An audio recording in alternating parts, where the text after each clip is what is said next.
Soares. Wilco makes a run ahead of him. Bergkamp suddenly changed pace through the centre. It's Bergkamp! That's magnificent!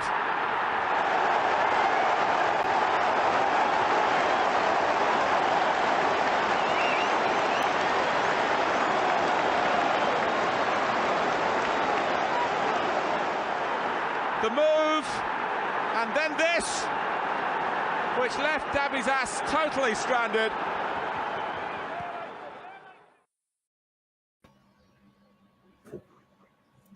Hello and welcome to a Bergkamp Wonderland. We are an Arsenal podcast, and we are the podcast that fully condones scrapping men in the box without any consequences. Allegedly. My name is Kris. I am your host, and this evening I'm joined by a fantastic guest and Danny. Danny, how you doing? I am so good that I was invited on other podcast for my football expertise. Was that the one that you host on your own with just yourself, or was this another one? Might be. No, I was asking on Aston Villa one. Oh. With that lovely young man, Seb, and only because none of you lot would have done it. Well, Femi would have done it, but he didn't read the WhatsApp group because he's beyond that. So they went on there last night, talked about Emery, and I think I might have made a smidgen of sense. I think the gist of what I said was he'll save you from relegation, but bore the tits off you. How are you? I'm all right, but just bear with me 1 second. Are you pressing buttons? No. That's the sound of them scraping the barrel for you to go on their podcast. But good stuff. Now I shall probably have a listen to that at some point. Yeah, we also have another guest, as I said, one of the finest gentlemen in the ABW network. It is Mr. Karl. Karl, how you doing, sir? Well, apart from being bullied by Danny during my sacred month, I'm okay. I won't say what Danny bullied me with people because you probably will never listen to this podcast, but let's just say that the FA are investigating, and if they're anything like investigating the Jordan Henderson allegations, it won't be done until 2026. Funny how that's gone quiet, isn't it? English football player Jordan Henderson. Funny how that's gone really quiet, isn't it? I can't think why. About him. I don't like him, so I find him guilty of all charges. What's it? Has he been a bit of a nonce or something? Well, there was an alleged use of language of potentially a racist nature towards Gabriel in the Liverpool game, and it was reported. The referee actually reported it on the pitch, didn't he? And mysteriously, the investigation, in air quotes, has gone very quiet. I can't think why that is. Anyway, guilty. Hang him. I'm gonna. I was really tempted, but because it's in the news at the moment and people are disgusted at certain chants being levelled at Liverpool fans. I'm going to be the classier man and not say always the victims, never their fault. No. Let's move on really quickly before we get cancelled and talk about Arsenal, shall we? Because that's what we're here to do. So, Karl, I'm going to start with you because why the hell not? I kind of feel like we could take this podcast in one of two directions. We are going to talk Southampton first because we'll come on to PSV because it was another one of it's quite nice of Arsenal actually to do those games in midweek when we're not doing a podcast like then to make it really boring and nothing happen because it's really easy to skip over. But we'll come back to PSV. But I feel like the here and now is the Southampton game. And I don't really feel like we can go into too much detail about individual performances and stuff before we address the shite elephant that ran around the room on Sunday, that being the referee. I'm just trying to look up his name. Yeah, well, that Danny as well. He doesn't really run around. He just sort of loafs. I think, is his name Jones? Is that his name? Is it Rob Jones? Is that his name? Yes, there we go. I've just looked up his name. He's 35, Karl. So for those who care, that's younger than me. I know it's hard to believe. I'm a fine-looking gentleman, but he is of a young vintage, and I think I'm right in saying he's one of the newer referees this season. We all make mistakes. I'm sure you've made mistakes. I know I've made plenty, but I guess the question I'd put to you is, on an average day when you're at work, how many mistakes do you make in the space of 90 minutes of your job? And if, for argument's sake, you were to make 3, 4, 5, maybe 6 mistakes, would you not be held accountable by your bosses for the level of performance that you've made in those 90 minutes? The thing is, taking into context, if it was my job and everyone kind of knows what I do, if I made those mistakes, people would either die, be stuck in tunnels for an extremely long time, and trust me when I say to you, you make one mistake and everyone knows about it anyway. The thing is, and I don't want to turn this into a referee rant, but actually I do want to turn this into a referee rant, and I know people say it's boring talking about referees and hard done by, because every club can say it, and they probably could, but fuck every other club. We're talking about Arsenal right now. He was terrible, not really, really bad, and refereeing on the whole is very, very bad in England. I think it's some of the worst in the world. Kris, you watch a lot of French football, so you can probably test to whether the refereeing is as bad in France as it is in England. But it's just terrible that you have all this technology, and we always say, don't blame VAR. You're right. The technology is not the problem because the technology actually works. It's the actual person using the technology that is a joke. And I take it into context. Even so, we're taking away from Arsenal now. Douglas Luiz got sent off for Aston Villa against who did they play? Can't remember who they played. And they Aston Villa lost the game, which subsequently made Steven Gerrard lose his job. Oh, Fulham, now Fulham. Villa appealed and won that appeal. Now remember that the red card got sent to VAR. So this person has been in Stockley, wherever they are, Stockley Park. They've reviewed it, gone back to referee and said, I think that is a red card. Now, that should be the end of it, right? But Aston Villa has obviously said, please take another look at this because this is bullshit. Then the FA have said, yeah, you know what? You're actually right. This is bullshit. But it's too late now because Aston Villa lost the game. Steven Gerrard lost his job. So that just shows that the referee made a wrong decision on the day. But what's going to happen to the referee? Absolutely nothing. Nothing will happen to the referee because that referee will go on to referee another game. No reprimand, no telling off, nothing. So this is why I'm saying they're not held accountable. Now, the referee for the Arsenal game was atrocious. Kris, Danny, we could sit here and go through every single mistake, and I'm sure everyone's probably seen on Twitter the videos of all the stuff that he got wrong on the day. But again, nothing will happen to this referee. I was half expecting, and I wish they did do this, like Arsenal would write a letter to the FA and be like, can we have a review of an explanation of why the referee made these decisions? Because we can all talk about the Gabriel Jesus penalty where the guy literally hugged him and dragged him to the floor. Nothing happened. Saka getting a yellow card for the apparently diving where you can blatantly see his left leg was taken out. The Ben White one where he was pushed in the back. That was the worst happened. of the lot. Like nothing happened. The countless fouls on Gabriel Jesus, countless fouls. Nothing happened. And you just like, at some point, what is going on? Like, I said this when I was on the podcast with Josh. It's either incompetence or it's corruption. There's no in between. There cannot be an in between. There's incompetence or corruption. And for me, I know every team can say, you know, we've had it against us, but that refereeing performance on Sunday was shockingly bad, like really bad. I'm sure, Kris, we will go into most of the decisions, but you know, those three that I just pointed out were some of the ones that just popped into my head, but they were really, really bad. But what can you do? Like, what happens? You know, like I said, Steven Gerrard has now lost his job. I mean, fuck Steven Gerrard, I don't care. But he's now lost his job because Aston Villa lost that game. But for some reason, nothing's going to happen. Absolutely nothing's going to happen. I'm really sorry. I'm going to have to go because or go downstairs. There's someone at my door. It's a parcel. So, Danny, over to you, and I will be back. No worries. That's you Rob know, it's Jones, something who's expensive just from arrived Amazon. at Karl's door. It's that referee who's at Karl's door. It's going to be 100 weight of expensive candles.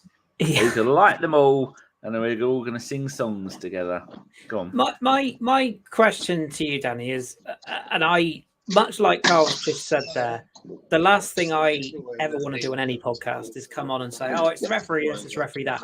Because I think it is fair to say that we've got some fairly close decisions go our way in recent weeks. I don't really agree with the people that said the Gabriel situation at Leeds went our way because it was just a foul by that Tory Patrick Bamford. And the Liverpool one, I don't think it was offside with Saka with Odegaard. I thought it was onside. But within those two games, we did get a few decisions that probably could have gone against us in other games. My kind of issue with these decisions in this particular game is they weren't particular. I would say two of the three in particular, they weren't even like remotely questionable to me. You know, they were just blatantly clear. And I thought the whole point of the VAR system was that, you know, if the referee, it's not even about a referee making a mistake. It's about a referee not necessarily seeing an incident clearly or misjudging an incident. It's not about saying you've done wrong, even though he clearly did. It's about referring it and saying, we want to take a look at that because we've seen something that you probably haven't seen and we think that this should be looked at again. And that's the bit I can't get my head around. And I think it was another podcast where they said some referees have this kind of thought process where they feel like because a club's getting battered in the game as Southampton were for like 20, 25 minutes, they sort of feel the need to kind of balance it up a bit. And my argument to that is why? It's not their job. I know we're in the entertainment business, but it's not their job to make it a more watchable game or a more level playing field game. It's their job to referee the decisions. So where do you stand on this in terms of how much of this is us just being a little bit sour and just being a bit frustrated? Because let's face it, we're not used to not winning games at the moment, which is quite nice. And then how much of it is just pure incompetence and that our refereeing standards are just god awful? I think it's a little bit of everything. VAR isn't this bad the interpretation of VAR isn't this bad in other countries. It is the hierarchy in the UK. Referees see themselves at the top of the pyramid in football, and they won't be questioned. It's like a policeman, or it's like your boss at work. That's the way the British work. Whoever's at the top, the further you are up the food chain, the more you're right, no matter when you're wrong. And it just happens all the time. And that is never going to change. That's just the British ethic of how things work. And it's been like that forever. And it will continue to be like that forever. They won't be questioned by their underlings. It doesn't matter if you're on £500,000 a week and these pricks are getting paid $5,000 a game or however much they get paid. That's not how they see it. They see it that they're the referee, they're the boss, they make the rules. And if you annoy them or piss them off, then they're going to make life hard for you. And that's just the way it always has been, the way it always is going to be. And the only way to stop that is to have like we keep saying, there is a reason why there's no English referees going to the World Cup, because they are awful. And nothing's going to change until you have a pool of European referees that go around and do. In fact, I'd go as far as to say, your league, if you're an English league, you don't have British referees because most of them are from the Northwest and most of them are part of the Scouse or Manc Mafia. Hardly, I think there's one that is from London. We used to have the map up, but I think it's gone now. Until you do something like that, because you are not getting. I mean, if I was a referee and I was refereeing Sevilla, Real Sociedad, I wouldn't give a shit who wins. I'd want to make sure I had a good game as a referee. If I was managing in Serie A, Monza and Bari, I don't care. I would just make sure the game's done properly. Admittedly, if it is Barcelona v anybody, I'd make sure Barcelona lose. And that's just the way the society goes. I mean, you two have hierarchy at work. You know your bosses muck up, but you know you can't say anything. And you know they'll get away with it. Just the way thing it is, I think you're right, Danny, because when we played Manchester United, wasn't the referee that we had from Salford, and the VAR referee as well was also from Salford as well. So, and you know, apparently all these referees, not one of them support a Premier League team. Come on. That is absolutely, of course it is, Christopher. Like, it really is just nonsense. So, like, it's obvious that he must have some sort of, like, affiliation to, and everyone has, like, there's no way they can be absolutely fair, because look at Granit Xhaka, how he used to get abused. Not abused, but he used to, referees didn't like him. Not get anyone said. Referees did not like Granit Xhaka. And all of a sudden, he had this reputation. And if in your head, you have this reputation, you're gonna think that this person is like that. It's the same with, it's human nature. If I said to Chris right now, "Oh, Chris, this person is a flipping twat. He's an absolute idiot. Is a twat." Chris now is going to think, "Oh yeah, I know Karl, and Karl's got good judgment, so I'm going to think this person's a twat." So therefore, you're going to have some sort of hatred towards that person. It's human nature, no matter what. There's no way that all referees are totally partial, and they all have memory. So if I book you and I call you a fucking idiot, you're going to remember that I called you a fucking idiot. So the next time you're going to be like, "Yeah, is it? Okay, I'm going to get you back for that." Like it's human nature. So yeah, it's just wrong, like the way that referees, one, are chosen, two, how they're all from, like Danny just showed the picture of the Northwest. They're all white males, mid-30s to mid-30s to early 40s. Like, I mean, it's a mafia. Like, it genuinely is a mafia, because you can't say nothing bad against the referees either, because as soon as you say something bad, the FA are on you for bringing a game to disrepute, and your card is marked.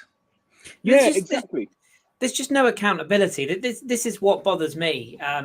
There's quite rightly, Ben White is getting quite a few sort of pats on the back for the way he conducts himself in interviews, because he's very, very deadpan. He doesn't give the stereotypical, "Yeah, I thought we played well, lads" answers. He's very kind of, "Well, actually, I thought we were pretty good, so I think your question's bollocks" type of guy, and I respect that. But that's clearly, as much as obviously his personality is the way it is, and that a lot's been made of the fact that he's not hugely into football or whatever it is. But I think it runs deeper than that. I think what it bleeds into is that he, like many other modern day intelligent young footballers, are actually seeing through the media bullshit, and they're not actually willing to take this. I think we saw James Maddison, didn't we, give a similar interview last year when he was talking about his form and how he needed to improve, etc. And it was very candid. And I feel like, although these players are media trained, I feel like some of them actually, they just want to sort of stand up, don't they, and say, "Well, actually, no, I'm going to kind of call out the bollocks." But you can't say anything about a referee. Do you remember the Drogba one? Stamford Bridge years ago. It's a disgrace. It's a fucking disgrace on camera, and he got heavily fined for that. Now, I'm no Chelsea fan, but he was right in that game. You go back to the Champions League final with us, some of the decisions we got in that game, the referees, I'm not saying they should be dragged out by their hair and forced to make a full confession, etc. But I just think, Salem like, witch trials. Yeah, exactly. But there has to be some accountability. And I genuinely, I can't remember the last time they used to do this demotion thing, which is also completely wrong, because why the hell should the Championship or League One get a shit referee from the Premier League? That's completely wrong. If anything, they should go and referee Sunday League or local league. Or just be suspended. But this is the other thing, and I think Clive Palmer made this point. Bukayo Saka, we'll talk about some of the incidents, but Bukayo Saka's booked for simulation, right? Anyone who's played the game knows that when you move at that sort of speed, you are, you're going to attract contact. And yeah, he got contact, sure. I don't even think he exaggerated the contact. I just think he went down. Like, that's just the way it was. But that booking might cost us. Messaging you? No, I think it's my work phone email. Sorry about that. They're all coming through at once. As long as it's not a stalker. Carry on. No, but it's if that yellow card comes back to cost us, you can't appeal a yellow card, right? So that decision that's been made, if he now misses a key game because of a fifth yellow card, we have no grounds to appeal that. Yet these referees, there's no, like you said, Karl, it's a bit of a mafia situation. There is no accountability, and we're not. And I have to make this really clear. I personally, and I'm sure all of us on here, we'll come on to the game in a minute. We're not coming on here saying, "Wow, we lost a game, therefore everything's shit," and it's all down to the referee. We had plenty of chances. We should have put that game away, which we'll come on to. But you do want a level playing field, and you do want some accountability, and you want to know that when referees make mistakes, they are rightly trained, like you and I would be if we made a mistake at work. Go on, Danny. And that we can look at it objectively as a team that has lost one game all season, top of the league, and playing the best football of the last decade. And we are really one of the best teams in the Premier League. So we're looking at it and going, Aston Villa, you were done wrong. Chelsea, previously, you were done wrong. We're not saying just Arsenal were done wrong. But Karl, I said on the live show, the post-game show that I did with Deke, I said, if you went and did all the highlights of all the tackles and all the number of times that Arsenal players were then left on the floor and said to the person, there was 3 bookings in this game, 2 of them were for diving, and 1 of them was for one of their blokes tried to headbutt us, you'd go, hold on, those fouls and those players laying on the floor, and the 2 of the booking, 2 out of 3 bookings were for diving, you'd think it was the wrong video, wouldn't you? Yeah, and that's the problem. So we know that there's a directive that's come down from the FA to let certain challenges go now. You know, it's a man's game, rough them up, blah, blah, blah, blah, blah. But the problem is they've taken it too far. They've taken it way too far. I mean, listen, I understand that sometimes not every foul is a foul. But again, it sounds like I'm being bitter, and it's not. You look at, in the same weekend, you had when we played Manchester United, you had the disallowed goal for Martinelli because apparently Odegaard fouled Eriksen. But then do you remember the earlier game that day, Brighton had a goal allowed for exactly the same challenge, and that one was even worse. So it's not even like there's no consistency. This is the issue. So I know, at the beginning of the season, I'm sure that referees go to every single ground and sit down with the person and say, look, this is what's going to happen. These are the new rules, blah, blah, blah, blah, blah.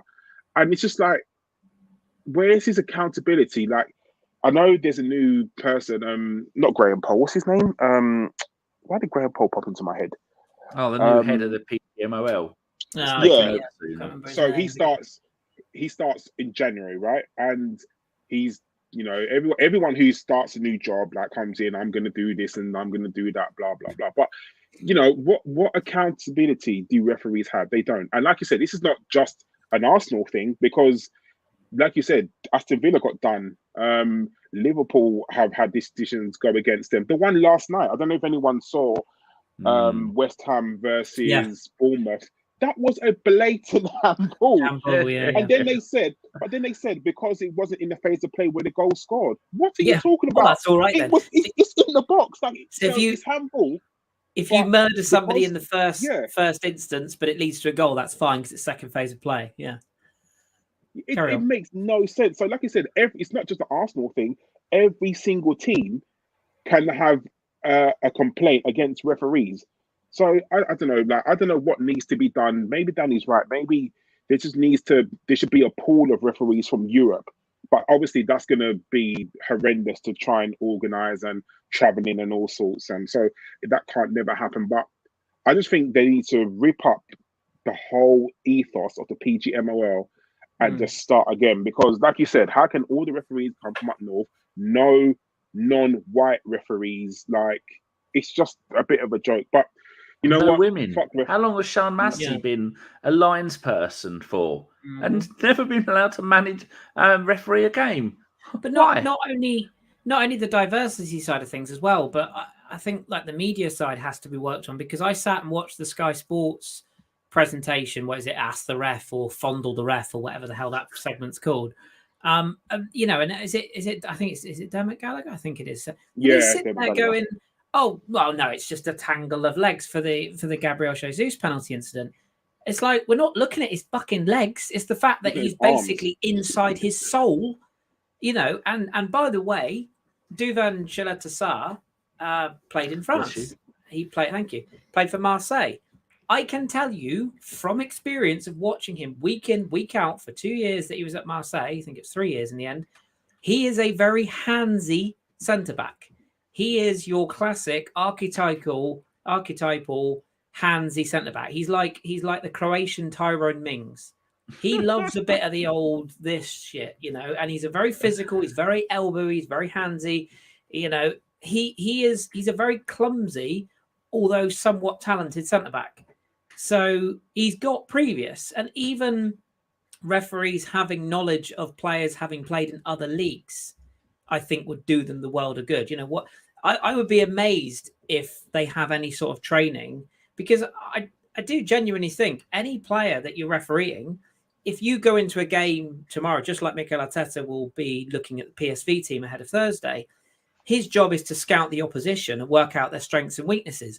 Why are referees not scouting players as well? Why are they not looking at players and going, right, he's just signed for Man City, for Arsenal, for West Ham. He's got a bit of a history of this. This guy does a bit of that. That guy's got a bit of imagine if Sergio Ramos played in England. Like, everyone would know because he's a Champions League defender for Real Madrid. And they all know he's got a history of red cards. But why are these referees not doing their due diligence on how players play? We keep hearing about this. Oh, he's not that type of player. Theo Walcott was booked, wasn't he, for diving as well at the end? He's not that type of player either. That's another thing. That's another thing, that he's not that sort of player. Like, and no one can tell you who is that sort of player. So all the people that say, Harry Kane. I vividly remember last season, Harry Kane, 2-footed, literally almost 2-footed, a Liverpool player. I think it was Robertson, sorry, and nothing at all. Any other player who does that sort of challenge gets a red card. And it went to VAR, nothing at all. And you're thinking to yourself, there's no way people don't referee by reputation. Like you said, it's the whole joke of, if that was Granit Xhaka, and sadly, the joke has become true.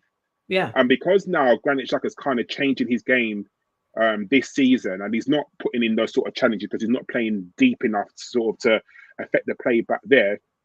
I still feel that referees kind of, like, there was a challenge on the weekend and they called it for a foul, and you're like, that's not a foul. Like, if you can let all the other challenges go, but you then pull that back, like, that is refereeing by reputation, or watch Granit, you know what he's like.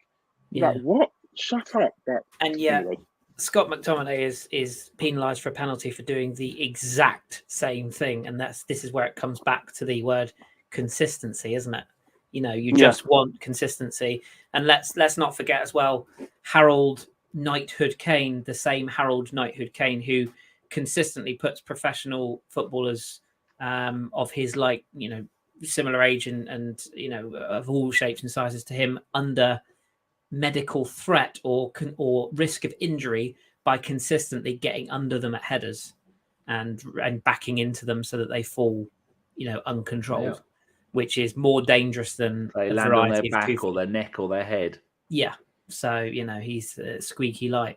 We can't be too far away, Chris, from somebody with artificial intelligence could do this and then run all the games through it, a program, and then it could black and white 100% nail it, whether things are offside, whether they are fouls. We can't be that far away from that being done. And then I'd like to do that, then go back and look at previous games. Harry Kane would miss half the season with being sent off, and the amount of penalties that he gets and things like that. Because we all know we have the Scouse Mafia and we have the Spurs Mafia and the Manc Mafia and all that. That's why you've got all these ex-Spurs players and all these shitty, like Carragher, Owen, and these people should never, and McManaman should not be anywhere near commentary. They are that bad. Look at some of the stuff that I don't dislike the guy. I don't like the guy. I know he divides opinion. Robbie Savage is one of those big personalities on BT. Moron. But he's come out with some stuff that is literally not in the rules on BT and said, "Oh, that's not this because that's the handball roll." And you're thinking, like, that's your job, mate. Like, he does it on 606 as well. Listeners will ring up and go, "Well, no. That's not it," and then they all laugh it off because him and Sutton are a pair of morons who have no idea about what they're talking about, and they ruin an hour and a half of listening to dipshits who've got no idea about football. As I say, I do want to talk about the game because we could talk about referees all day. But just before we sort of go into a little bit more about the game, just the major incidents. Karl, for you, Gabriel Jesus is the one that everyone's talking about. For me, the Ben White one is, if not worse, definitely equal, because that's not even on the ball. And they're just two of the incidents. But penalty, both. Is there any doubt in your mind? Is there any element of red tinted glasses from us? Because for me, they are both pens. Jesus, yes, he probably goes down a bit easily, but did you hear? Apparently, somebody said, the referee come out and said afterwards that his justification was if he went down earlier, he would have given it, but he carried on, so he didn't give it.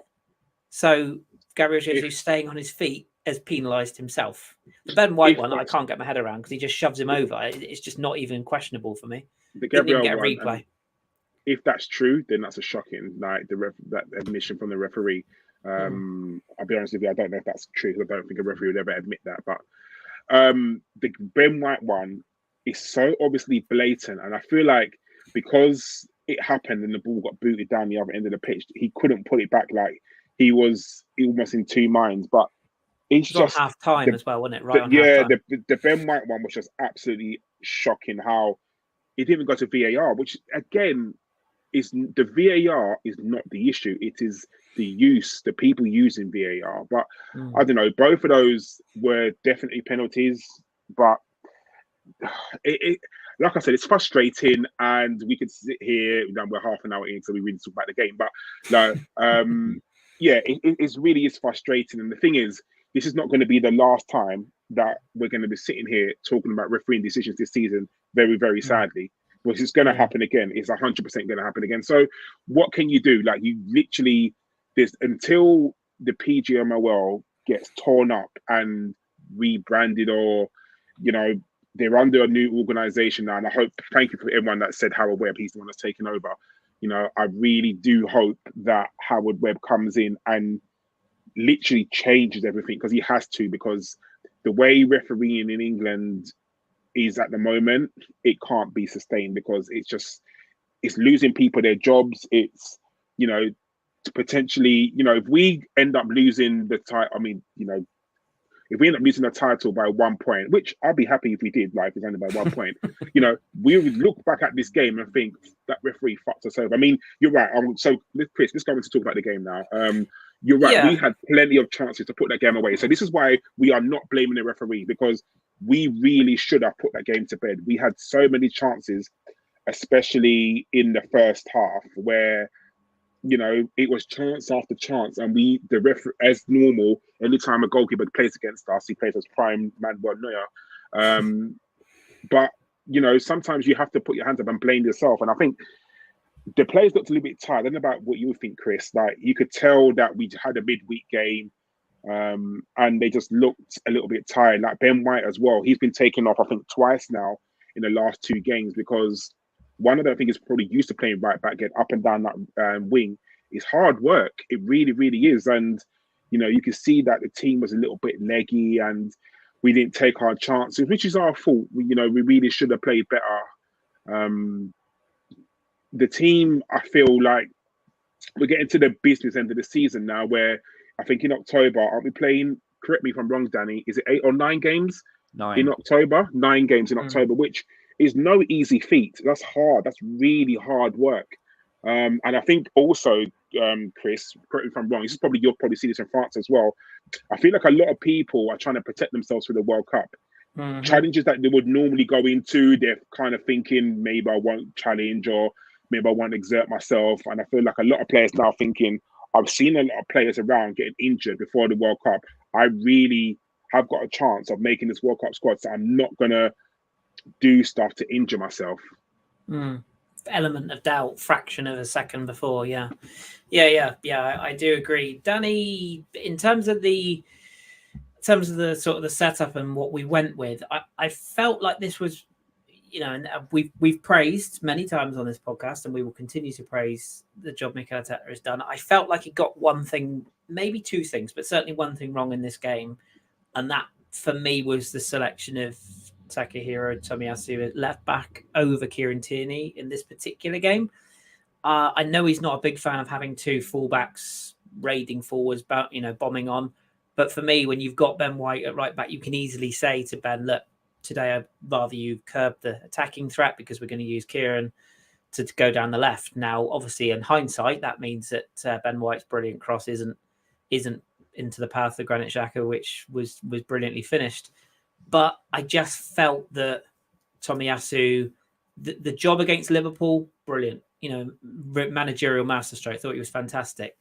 Didn't really feel like we needed him at Leeds, but I guess you could argue that maybe we did, because of the way Leeds play. They're sort of physical side. It's away from home. It's a tough game. For Southampton, though, I just, without being disrespectful, I just felt like we should have played Tierney and gone for the throat rather than been a bit cautious. Would that be fair? Southampton are not really a side, but they've got Andy Carroll up front, have they? I just thought that was maybe an error in hindsight.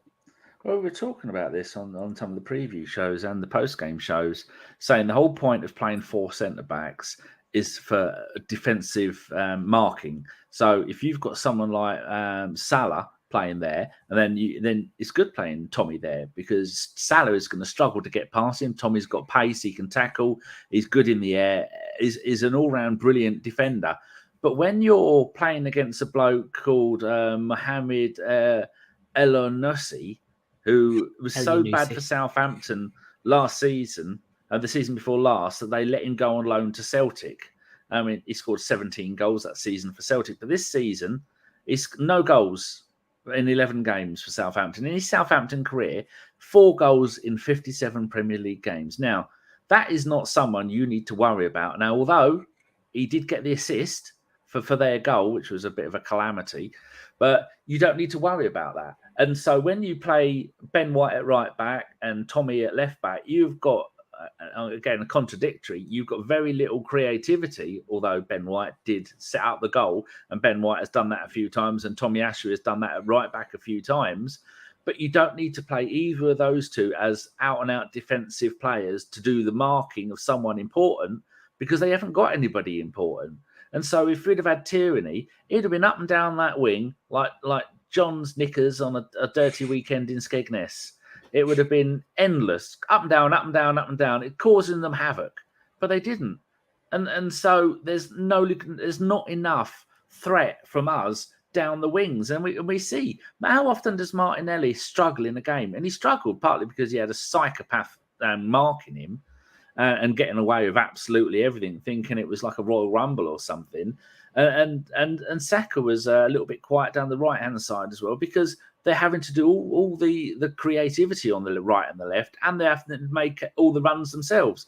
And if you've had Tierney there, Martinelli combination down the left-hand side would put the fear of God into any Premier League side. And they did make a few runs. Like I said, with Ben White, got the assist for it. But there are far and few between, and you don't need to do that. So it reminded me a little bit of Emery when he was Arsenal manager. Sometimes you're a little bit too overcautious, and I think that's what the situation was. I thought it almost reminded me of George, to be honest. The 1-0. That'd have been We've never won 4 games 1-0 in a row ever, and that would have been the weekend we were 1-0 up, because it was headed that way. Yeah, it's fine margins. For the record, I thought the other slight sort of fault that Mikel made at the weekend was taking Martinelli off. I thought was a bad decision as well, or a poor decision.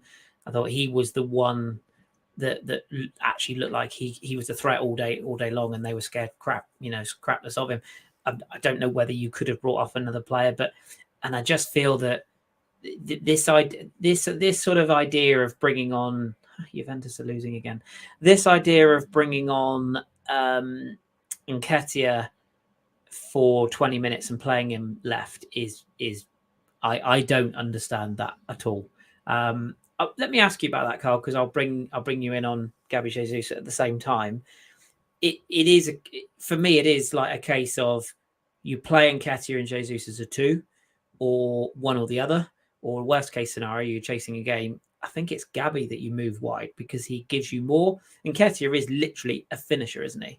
That's what he is. That's what he does. Whether you think he's good enough at our level or not is irrelevant. He is there to do that job. Do you have any concerns about that relationship going forward, especially with?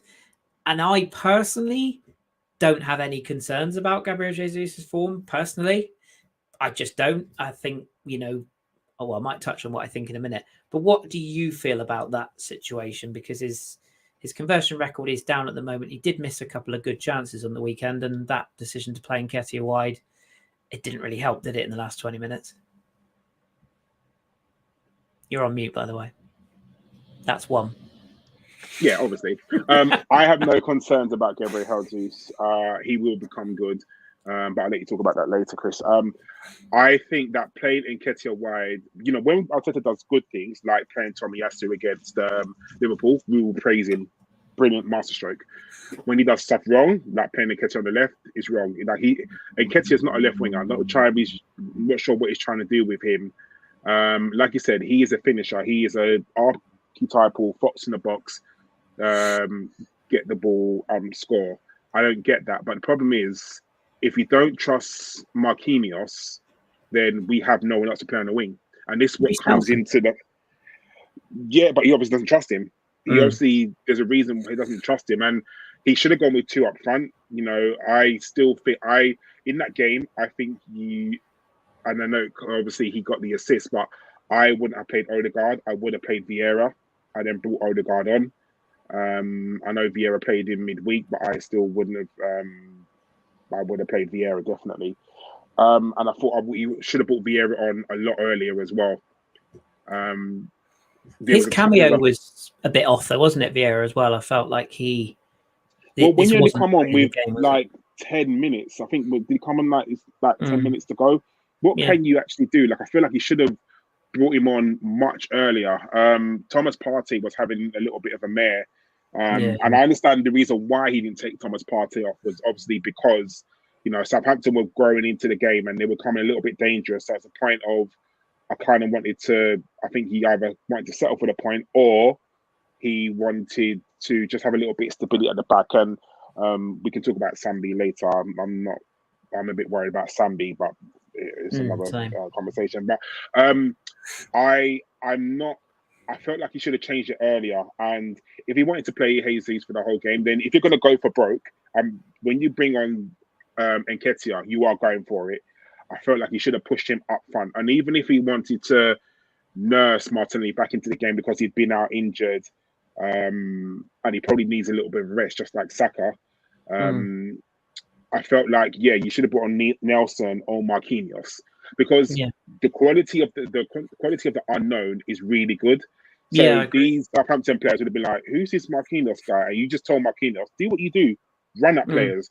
When you get the ball, just run at them, push them back, because once you go past someone once, like when we used to play Theo Walcott, you just tell Theo Walcott, just run. And they used to scare defenders. Nothing scares defenders more than pace. And once you get past them once, that's it. And I feel like that's what he should have done. But he didn't. And, subsequently we end up drawing the game. So I don't know what he's trying to turn Nketiah into. He's not a winger. He never will be a winger. So, when we get stuff wrong, he kind of did get that wrong. But, hopefully, he'll learn by this mistake. And when we play PSV on Thursday and Nottingham Forest on Sunday, he'll correct them and get them right. Yeah, a lot of things to unpack there, and first thing to say is we've drawn a game. The fact that we're sort of disappointed, I think, speaks volumes of how far we've come in literally 12 months. A year ago, we'd quite happily taken a draw at Southampton after losing that game. So it speaks volumes of where we come. A couple of things you mentioned there, though, and I think Sky Sprays made the point here in the chat actually. Said about Partey having a bit of a howler. And I do agree with him there. And I think this sort of opens up that squad question again of it's not always about, oh, God, what do you do when Thomas Partey's injured, i.e. who do you put in?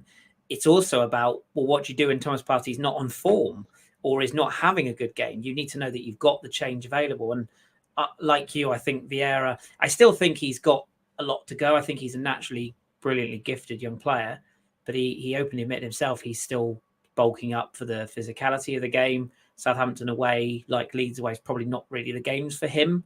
Man United away, ironically, more because he's going to be given the space because United, would expect to be on the front foot, so he's going to open up more space. So I think that's maybe something we've got to look at. And ironically, your Douglas Luiz type of transfer probably would have been the player you'd have brought in for a game like this if you wanted to rest both Partey and Xhaka, but we're in a position now where we can't do that because of the Europa League, which we'll come on to. And the other thing I was going to mention as well was the Gabriel Jesus thing. I think rather than making a big deal out of it, because I think a lot of people have talked about this in the last few days, for me, this might hurt Arsenal fans. So sorry.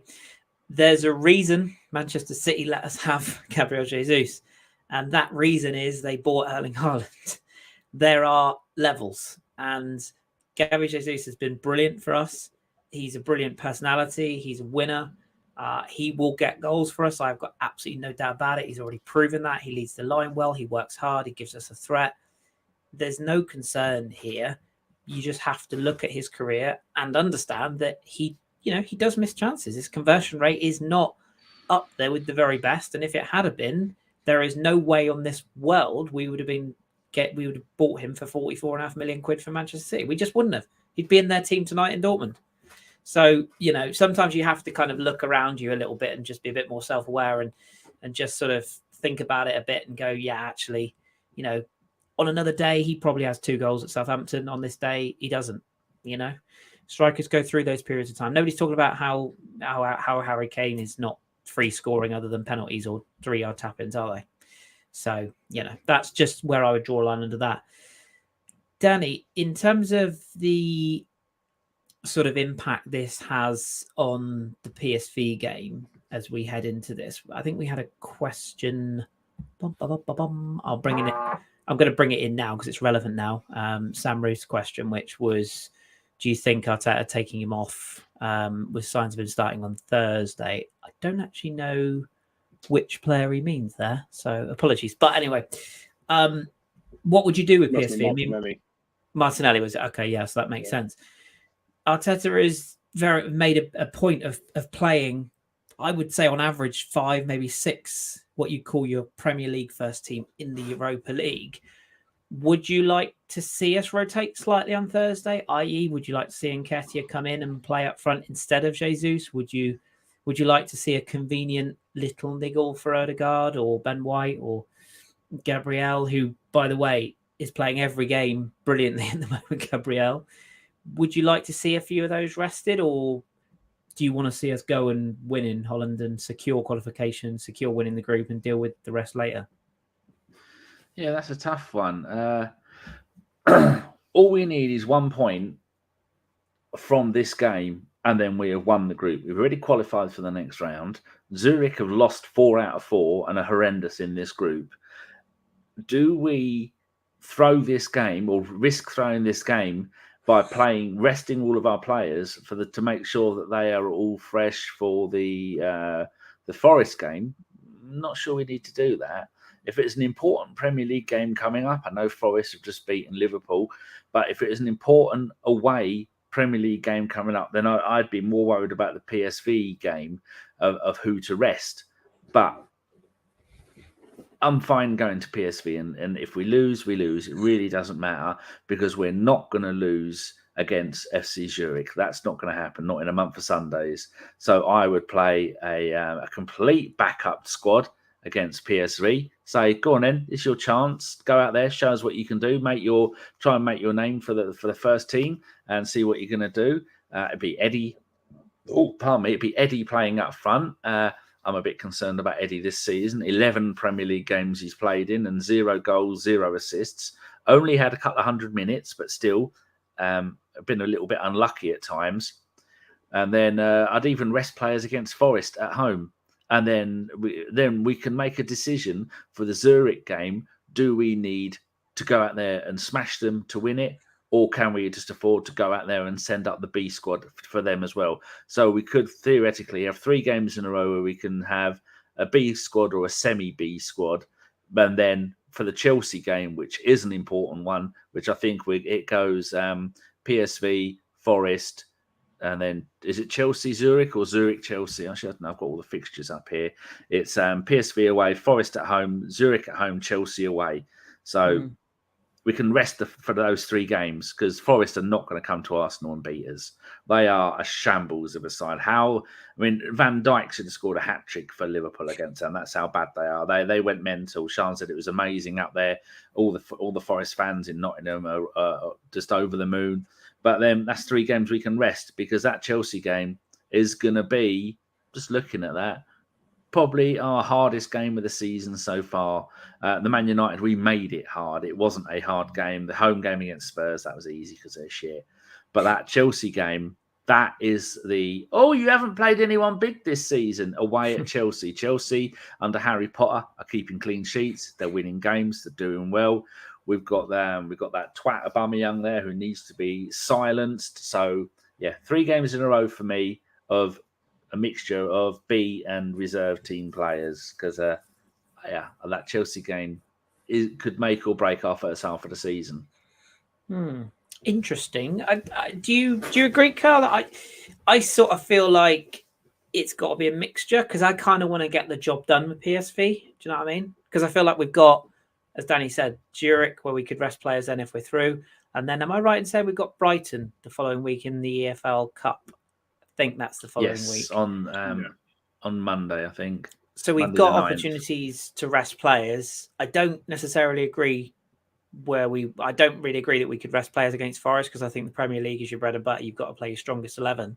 Yeah. What would you do there, Karl? Would you Tulbeful in the chat has just said about rescuing Martinelli? I think is one that absolutely has to get a rest. He's been brilliant, but he won't want to. But he's only got so much in the tank, surely.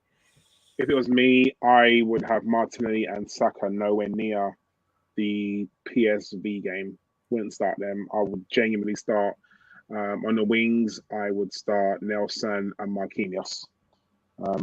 Give them a chance and then see what happens after that. Like you said, we have ample opportunities that if we do lose this game, and I know Arteta will say he wants momentum and things like that, but for me, I feel like when Arteta gets an idea in his head, he can't go against it. Now, I know he said that the players at the top play 70 games a season and blah, blah, blah. I don't know if that's something he was just saying, but Saka cannot play that sort of games because he gets kicked all over the place. And I'm really hoping that, I think it's now a needs must. Remember in the summer, we went hard for a winger. We went really, really hard for a winger. We wanted Rafinha, we wanted him badly, and we didn't get him. There's a reason why we wanted a winger because I think even he knows that Saka can't play every single game. Now, the injury to Emile Smith-Rowe has probably thrown a little bit of spanner in the works because I'm sure Emile Smith-Rowe would have been sort of in and around the squad. He definitely would have been in the Europa League squad. That's 100% certain. So he'd have played on Sunday, wouldn't he? He'd have been in that side to freshen up that team. Yeah, definitely. Yeah. And unfortunately, he wasn't. I would, like Danny, I would have a very, very mixed team against PSV. I wouldn't have, like I said, I wouldn't have Saka anywhere near the squad. Bring him on last 20 minutes if we're losing and we need some sort of injection. Forest, I'd play the strongest team because Forest now have the belief that they can win games, and that's belief is a big thing. So, just beat Liverpool, they're going to be on a bounce as well. They're going to be there. And unfortunately, what you got to remember is we've lost to Forest the last couple of times we played them. The last 2 times. This whole, they're going to be thinking, we can do Arsenal here. We can beat Arsenal here. So I'm going to play the strongest. I mean, they've got Serge Aurier in their squad. Fucking hell. Serge Aurier.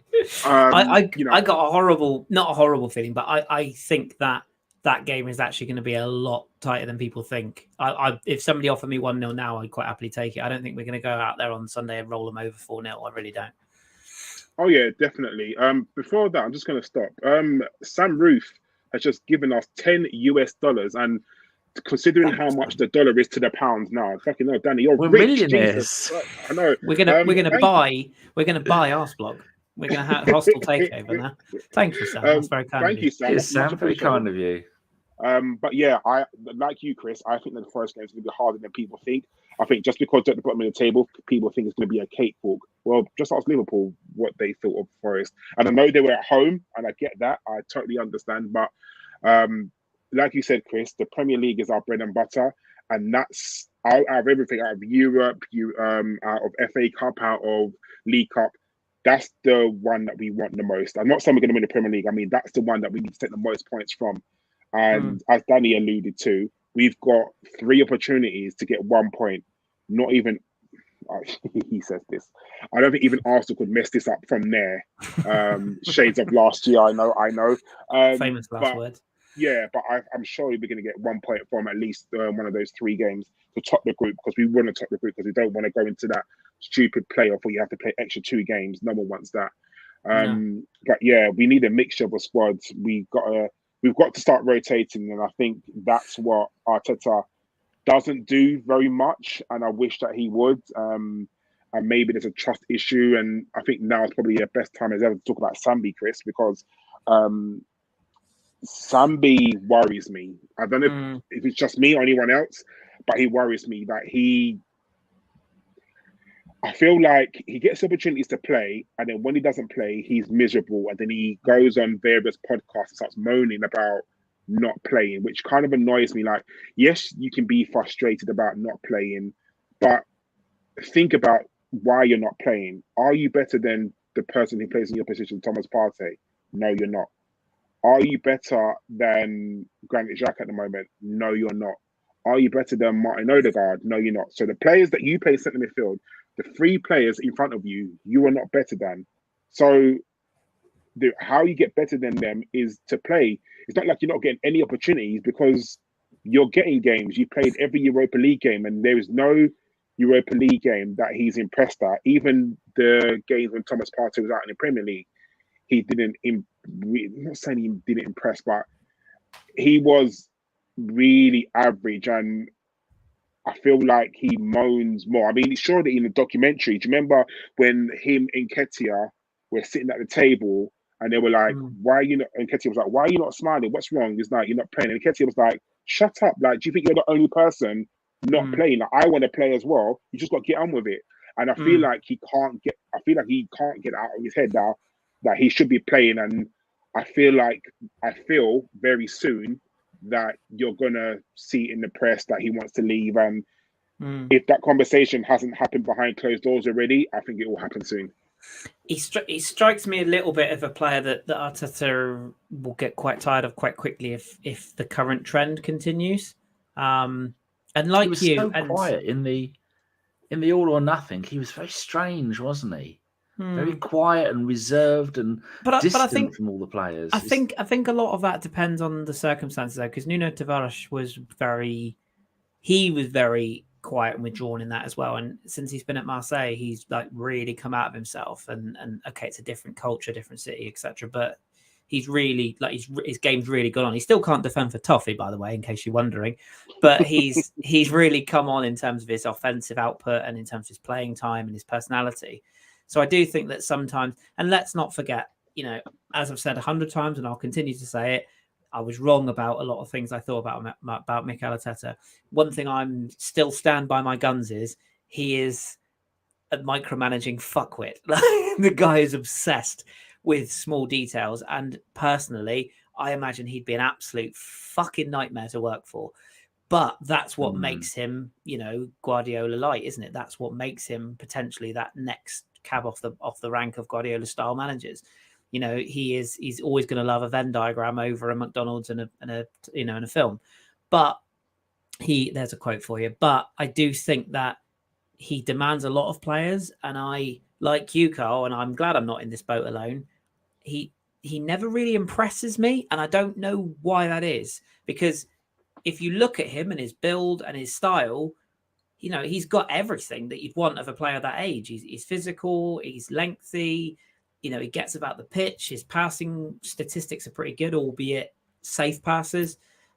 He doesn't shy out of a tackle, but I just don't really I don't feel like he has progressed. I don't feel like he's come on since he's been at the club. Whereas you can look at other players like Martinelli, Saka even, who've just come on so fast and have upped their game so much. Gabriel even, they've come on leaps and bounds. Look at the development Saliba's had in just 6 months at the club, albeit having been out on loan.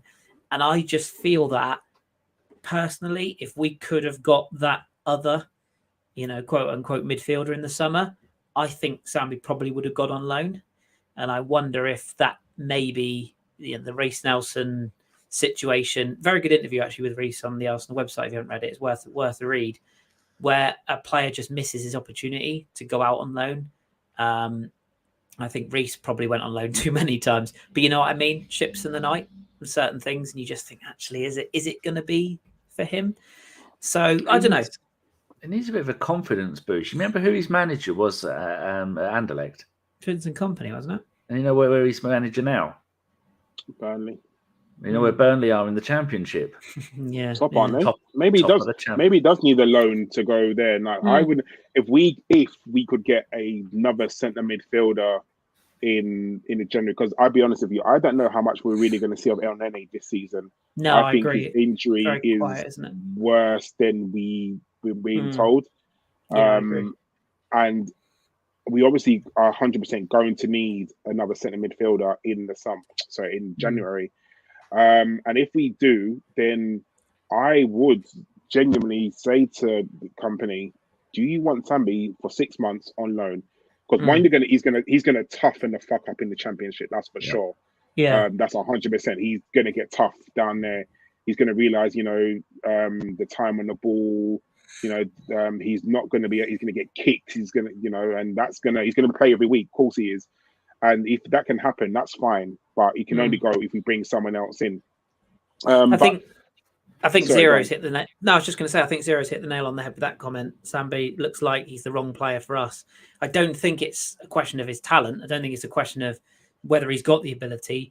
I just don't know whether he fits us, if you know what I mean. Like, I feel like if he was doing what Iwobi's doing at Everton, you'd be like, oh, he's doing really well because it's Everton. Do you know what I mean? Like, to old ABWs when a few of us suggested that Iwobi's best position be put in central midfield. I know, yeah. Who'd have thought? We said that. I mean, this is our 10th season, people. Sometimes we get like one thing out of 400 right. Is what we're saying. I found and Malcolm scored last night in Russia for Zenit. Oh, big Malk. I found another Arsenal podcast. Arsenal above all. That is 180.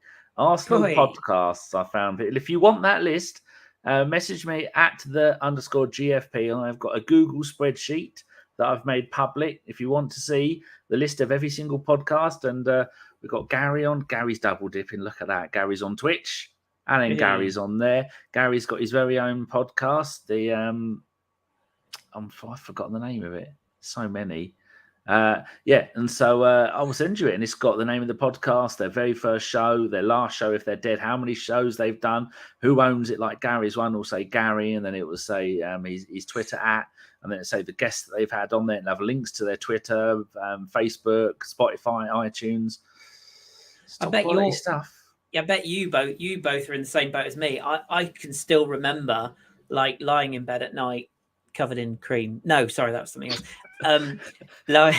Lying in bed at night years and years ago thinking, do you know, I'd really love to listen to like a radio show about Arsenal, and scanning through this new thing called podcasting and going, never heard it. Won't catch on. There was literally like two, and it was this and Arseblog, and that was it. And then I think I found James and Daniel's Guinosphere at the time. And I think that was it. And there was, I think footballistically has been going a while, to be fair to them. I think they've been around for quite a while. But yeah, it was literally like 3 or 4 of us, and that was it. Now there's, 180. Most of which... Say again? Most of those podcasts don't exist anymore, but they're currently, since lockdown, I think there's been about 80 or 90 new ones.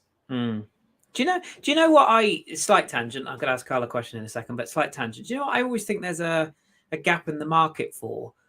Away day podcasts that are recorded on the trip. I'm sure it's probably been done, but I imagine it'd be quite an interesting podcast to listen to if you, like, for example, I'm in Plymouth in the UK. For anyone who doesn't know where that is, it's on the leg right at the bottom of the country. So when I go to London, as Karl will know, it takes me many, many hours by public transport. So I've often thought it's almost like a vlog. Oh, Avon's just said it there. It's almost like a vlog. I think it'd be really interesting to hear, like, say if you had like 2 Arsenal fans traveling from Plymouth or the Isle of Wight or whatever, and then, they recorded their whole journey, and then they interviewed other fans, and, a little bit like AFTV without all of that. Do you know what I mean? Shit. Yeah. I just think those sort of podcasts would be quite interesting. But anyway, that's maybe for. Well, next time I go to a game, I've got my little 4K video recorder. I think it's tiny. When I went out last Monday, I videoed all the way from my house all the way into town and into the shops. I don't want to see. No, but then I'll do that at I'm going to do that a video next time I go to a game. I'm going to video my day and then put it on our YouTube and then watch it. It's almost like an audio vlog, which is essentially a podcast. I know what you mean. I'm getting on the train here at Plymouth and then talk about the journey. I'm here with Mick. I'm locked in the toilet and I can't get out. Yeah. Oh, the train's gone. It's left London. It's coming back to Plymouth. I'm still locked in the toilet. Yeah. Karl's closed the tube station. I can't get from Finsbury to. Karl's blocked you on Twitter and on WhatsApp.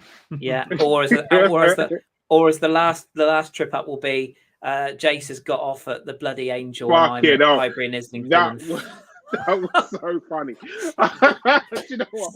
That was so funny. Solid nightmare. I messaged you, and then when I walked down from Finsbury Park, I'd met Jason, and then as you said that, it was like, I don't know where he is. So I was like, I saw Simon, and Simon was like, I knew I've got to go in the press box. I was like, you posh twat, fuck off.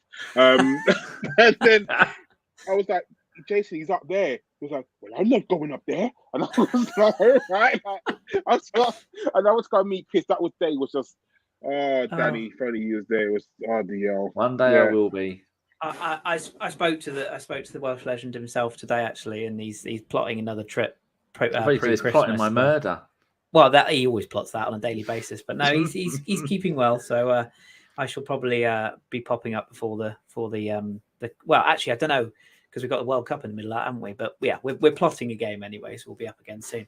Anyway, back on track. Before we go to the questions, I've got a question of my own that I'm going to put to Karl. You mentioned the dreaded transfer window there, and I don't want to go sort of balls deep too far into this because we are, 2.5, 3 months away from it. Yeah, a lot can change. But did the Southampton game, and I would actually extend this to maybe the PSV game, maybe the Leeds game, all games that we won.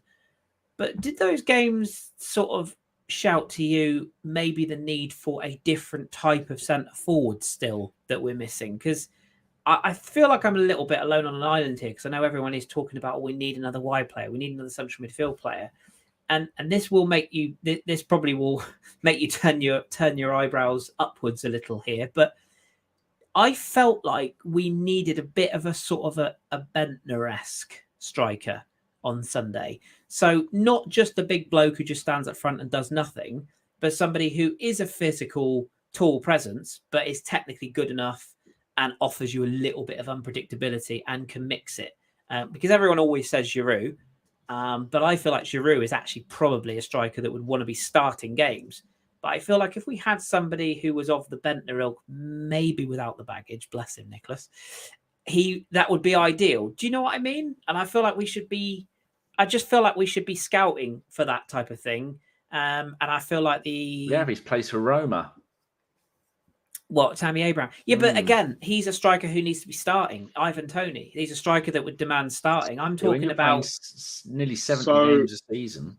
I'm talking about going down the leagues or going and finding something raw. I'd love Jonathan David at Lille, but he would want to start. I'm talking about plucking somebody who signs for Arsenal, goes, fucking hell, I've signed for Arsenal. I'll work my way up. A Matt Turner, if you will, but as a centre forward who's a bit different. At the beginning of the season, Danny and I had done various podcasts and we were talking about the players that we would like to sign. And I said, and Danny, you probably find it somewhere in the ether of the podcast, I said that we need a tall striker that we need to change up games because Eddie and Gabriel are very similar. They're tall, pacey strikers, and that sometimes we need to change it up and go long and to a big striker who can hold it up. And that is probably word for word what I said in the podcast. And I haven't changed. That's what we need, because I said that they're too similar and we need to change up something where they know it's very easy to defend against Arsenal. If you isolate the striker, and it showed on Sunday, we kind of play one-dimensional, play into feet. sometimes we need to change it up, play long. We do need to do that long ball, and we don't have the tall strike. We don't have the tall players. I think Tomiyasu is probably the tallest player in our squad.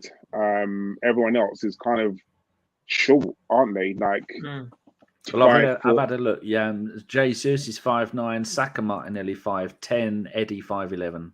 And Balogun is similar build as well to those two. He's, people saying he could come back. He's again a similar type of striker, isn't he? Build, 5'10", style.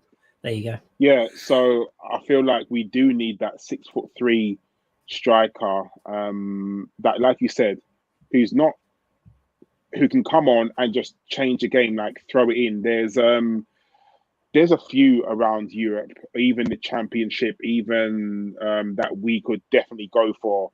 And you say to them, look, I'm not going to lie to you, you're not going to play every game.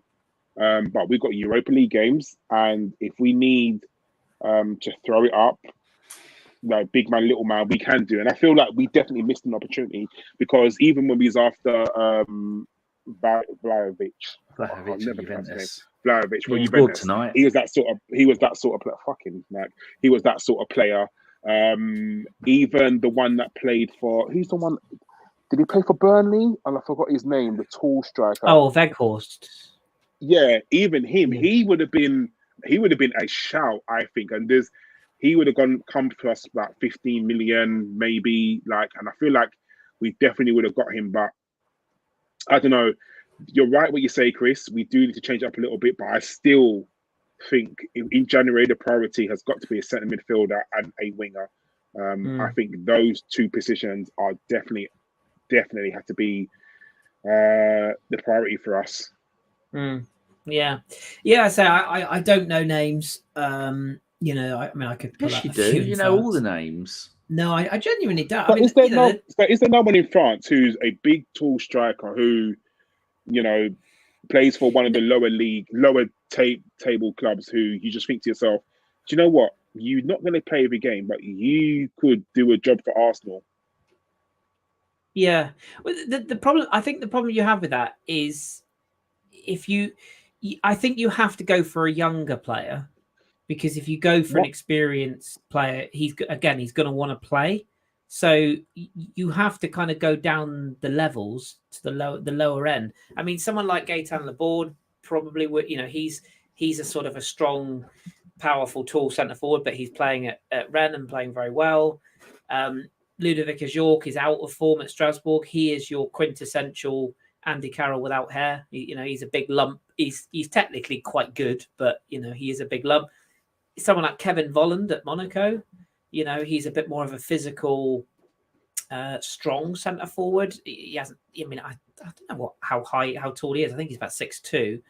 But I mean, you every answer you have, it always comes back to Giroud, doesn't it? Because that's like, it's Giroud and bust. That's the only player you think of, isn't it? And that's why I kind of fingered Bentner. Christ, there's an image. But that's why I kind of came up with the name of Bentner, because it's like Nicholas got a bit of I felt like he got a bit of a raw deal for his actual football ability. Don't get me wrong. Read his book. That's all I'm going to say. I've got the audio book if anyone wants it. It's very good. But yeah, he kind of sabotaged his own career with his off the pitch situations. How he lasted as long as he did at Arsenal is a minor miracle. But his actual ability on the pitch, his technical quality was very good. He had a good touch. He was good in the air. Everyone remembers that goal against Spurs. I do. That was such a good day. But he offered a lot more, and he, as you said, Karl, he could hold it up as well as be on the end of a deep cross, as well as being able to run in behind a little bit, as well as being able to technically receive a pass and give it to somebody else and then go again. And you just don't really get those type of strikers anymore, really. Arsenal have always had sort of one of those players, like an Adebayor. Adebayor's a good shout, yeah. And we kind of need someone who kind of knows they're not going to play for their country. Because, I mean, after the World Cup, I guess everyone's going to be on the down, because they're going to be so pumped up for the World Cup. You're going to get some players who didn't make the World Cup, probably thinking, right, I need to play out my skin now. I've got 4 years, 3.5 years, 4 years to the next World Cup. Whether you get a European player, you're thinking 2 years, the next European Championship, African Cup of Nations, you're thinking it's another next year. Yeah, Next 1 year to the African Cup of Nations, South America. The South American Championships are the same year, in it next year as well, because Argentina won it in 2000. Yeah. So Copa America is going to be coming soon. So all the players that didn't make it are going to be playing out their skin, and I feel like this World Cup's going to be so weird. I feel like there's going to be more movement than people think after this, because as always, as you know, people can play out their skin at the World Cup, and then that's the new, that's the in thing. You know what they say: never buy a player who's had a good tournament, because it never works out well. But I feel like Rodriguez. But I feel like this one, I think there's going to be a lot of angry players who didn't make the World Cup squad, and then they're going to end up moving to squads because they want the exposure. So, I mean, watch this space. But I think Arsenal, like you said, back to your original question, Chris, we do need some way of changing up games. And if that is a big striker, then so be it. But as you said, everyone's going to be looking at. I mean, you look at Samaka for West Ham. Yeah, that's Italy, exactly in Italy, he was flipping banging goals, and he's not. I mean, he's not doing very well, I would say, in England. I think he scored maybe 2 or 3 goals. But that's the sort of player that that's the sort of player that we're looking for, aren't we? A sort of. And we had a look at him, didn't we? We were looking. Yeah, at we said that there's no way he's coming to. It's the Conference League he scored for West Ham. They said there's no way he's coming. He's leaving Italy. But he's displaced Mikel Antonio, hasn't he? So I mean, he's clearly doing something to impress at that club. I mean, maybe Calvert-Lewin is the one that other people look at and say he's a mid-tier striker who's been off form, who could resurrect his career. I personally, I'm not sold. I just don't think his injury record is terrible, and I've never really been sold on him as that type of player. But I say I don't know who the name is. But I just feel, even if you went down to the Championship or something or South America, look what Man City did with Julian Alvarez. He's unproven in Europe, but he's come in and he's in the side tonight. So, I just think sometimes you have to take a bit of a gamble. I don't see one in the youth ranks that's ready to come through yet. Absolutely. I think the Championship is a shout. I think there are so many players in the Championship that go underrated and people take a punt on. I mean. It doesn't. Sometimes it works. Sometimes it doesn't work out. I mean, you look at Armstrong, who plays for Southampton. In the Championship for Blackburn, he was scoring goals upon goals. And he Diaz at Blackburn as well. Yeah, he's come up to the the Premier League, and he hasn't, unfortunately, made it. So, it's just one of those things. Bamford was good against us, but he's like DCL. Bamford is a prick. Can't fucking stand him. Definitely a Tory boy. Though. Yeah. No. I say it's just an interesting topic. I like to throw them out every once in a while. And I was going to talk about Arteta's comments about how players should be ready to play 3-4 times a week and just get on with it. But I feel like I could go quite deep on that. I feel like this is where I think his inexperience comes into it. I don't know if it's just something he says or not, but no, I think he forgets what he was like as a football player, and he couldn't do that. Players need rest, and I feel like I said, we touched on it, Chris, that before the World Cup, I think players now, you see it, they're protecting themselves. If you've got a chance of making the World Cup, they're not really going in. And I think even after the World Cup, the January, February, those games are going to be, I think even the Boxing Day game, because we play. There's 7 on Boxing Day, isn't there? Yeah. That we play that's when they all come back. I want to say West Ham. We play Boxing Day, or is it not West Ham? Danny will know. It is. West Ham Wolves, 26th at home to Boxing Day, at home to West Ham. New Year's Eve, we're away to Brighton, and then the 2nd of January, we're at home to Newcastle. I feel like those 3 games are going to be horrible. Yeah. And apparently someone in the chat said they've rearranged the Man City game. They're going to rearrange the Man City game for the beginning of January as well. If I see it, I'll bring it up. So that'll be our inevitable 4-0 pounding. So yeah, I feel like those games are going to be really horrible because players are going to be tired, especially over Christmas as well. Yeah, I feel all those set games, not just our games. I feel like across the board, Premier League games are going to be really shockingly bad. But you know what? If we're still in the position that we are at that time, I'll be very happy. I'm sure, as everyone else would. If we're if we come to be in the top four, I'm with you 100%. I'll be very happy, and long may it continue. And like you said, Chris, and I think you made a really good point, Chris, that the fact that we're unhappy that we had a draw against Southampton, is a lot, because last season we lost that game. I think the season before we might have lost the game as well. So we regularly used to lose 4-0 to them. And you put that in context of Spurs losing at home and Liverpool losing away to Forest, and go, well, we went to Southampton, a bogey team, and got a draw with a team that you could see they were tired. I'm happy with that. And a game that, as you both said, we should have been out of sight in. I think that's where a lot of this referee, we're looking for reasons as fans to sort of justify why our team it sounds awful to say let us down, because that isn't fair, but because we're now kind of used to winning games, every drop point, because of what we're looking at in terms of our season as a whole, it is seen as a bit of a failure, isn't it? And I just feel like we're looking at that game and thinking, we should have been out of the blocks 2 or 3 up inside 20 minutes. And now we're not. And as a few people have rightly said, the position we were in on Sunday, I think if we got a second goal when we were pushing, it doesn't make it right. It doesn't justify those poor refereeing decisions. But we wouldn't have been talking about them now, would we? We'd have been like, oh yeah, the referee was shite, but we won 2-0, 3-0. Like, we wouldn't really have gone into it as we have. So I guess it's kind of our way of just keeping ourselves, grounded, I suppose, and finding something to wrestle with rather than sort of being critical of, I guess. And as for those, the Arteta interview, I just felt like some of the things he said he probably didn't need to say about running players into the ground. And I just kind of feel like if I was a player, it's not going to affect Bukayo Saka, because that kid will run for brick walls for you, which is incredible. But if he does break down and suddenly get injuries, look at what's, could there be an argument to say, well, have we pushed Emil Smith-Rowe to the point where his body is breaking all the time? That's the flip side of the Saka's played 53 games, but Smith-Rowe can barely string two weeks together. So, I just felt like they were comments he probably didn't need to make. But we have to remember he is a young and experienced manager. And like we said, for all the really amazing things he's doing, there will be areas where he might look at and go, ooh, probably should have taken that one back, bruv. Anyway, let's take some questions. Just before we take those, actually, I should just say hi. We've got like Demsek in the chat there. Mufasa. I hope that's not Simba's dad.